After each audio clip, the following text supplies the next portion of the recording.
Trouble with Trolls by Jan Brett.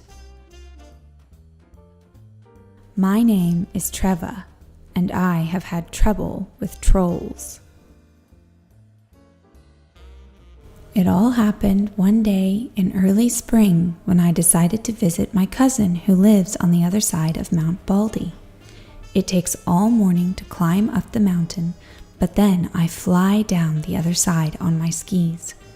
My dog, Tuffy, and I walked up the path until we reached the place where the last of the old trees stood, and that's where the trouble with trolls began. As we walked through the trees, something scuttled by. Tuffy ran after it. I heard a yelp, and there was Tuffy caught tight in the arms of a troll. I was certain that's what he was, with his long furry tail, big ears, and one gold earring. The troll squealed and growled, "I want dog!" He waggled his ears back and forth at me. Then I had an idea. Maybe I could trick this greedy troll. "Go ahead, take the dog. I've got my beautiful mittens." And I reached up and warmed my ears as if I couldn't do without my mittens. The troll's eyes darted back and forth from Tuffy to my mittens, but it was too much. He had to have them. He dropped Tuffy, grabbed my mittens, and ran off. I was so pleased about tricking the troll that I didn't notice that Tuffy was missing again until I came face to face with a second troll. This one was rocking with glee, his long nose buried in Tuffy's warm fur. "I got dog," he boasted. I shrugged. "Oh, you can have the dog," I said. "Just don't take my favorite pom-pom hat." I fluffed it up and dusted my nose with it. The troll's eyes lit up.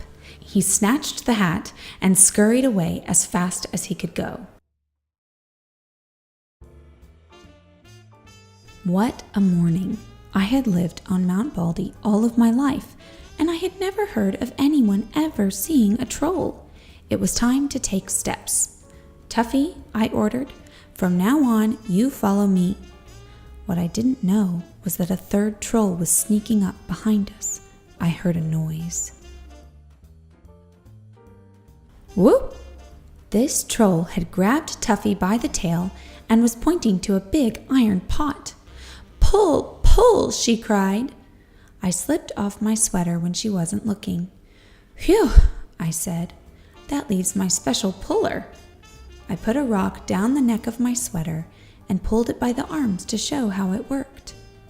Trolls are dim, but this one was smart enough to see that my sweater was just the thing to drag her pot.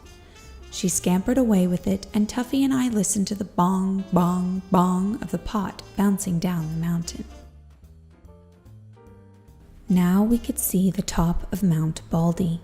What a relief! What we didn't know was that we were walking toward double trouble. As Tuffy and I squeezed between two boulders, twin trolls jumped out. "Ha ha!" they bellowed together and pounced on Tuffy. This time I was ready. I saw their pointy little heads and knew just what to do.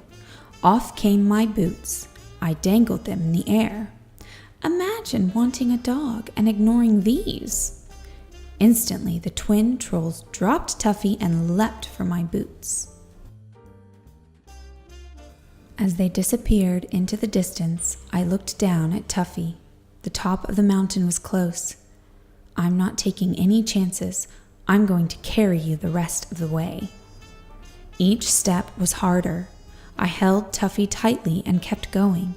When we reached the top, all 5 trolls were waiting. "We want dog!" they bellowed and ran toward us. In the scuffle, they got Tuffy away from me. I closed my eyes to keep back the tears. Then I knew what to do. I reached around and unbuckled my skis. I held them so the sun would sparkle on their shiny paint.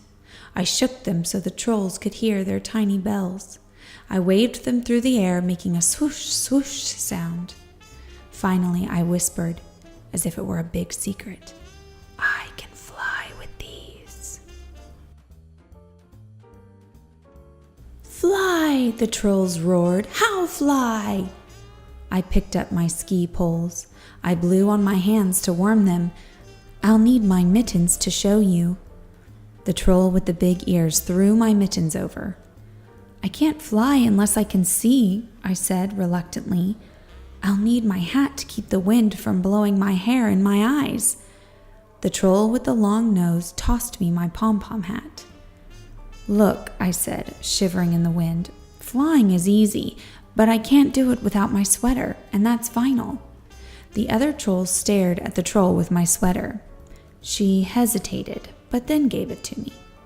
I put it on and positioned my skis on the snow, but even the trolls could see that my feet wouldn't fit into the bindings. "I really need those boots," I said reassuringly to the twins.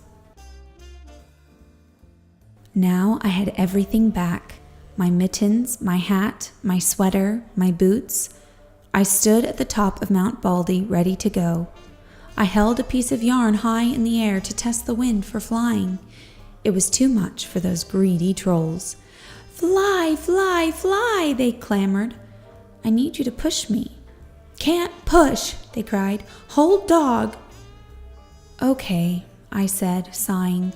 "I'll hold the dog." The trolls gave me one giant push. "Fly, fly, fly!" they shouted at me. As we flew down the mountain, I could hear the trolls' cries change to wails of "Dog, dog, dog!"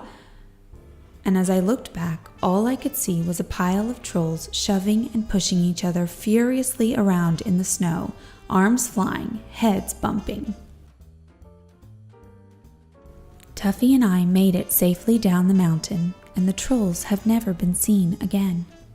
But if you travel over the top of Mount Baldy in early spring, you can see the white cotton grass waving wildly in the wind.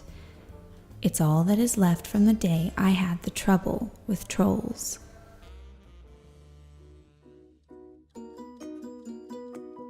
Hey guys, thanks for joining My Epic Motherhood for a read aloud of Trouble with Trolls with Jan Brett. Jan Brett is one of our all-time favorite authors and illustrators. Her pictures are so beautiful. If you go back through the book, you can actually see where she's hidden pictures in the bottom about what the trolls are doing underground. My kids always really like that part of the Jan Brett books. Let me know your favorite part of the book in a comment below, and I hope you enjoyed.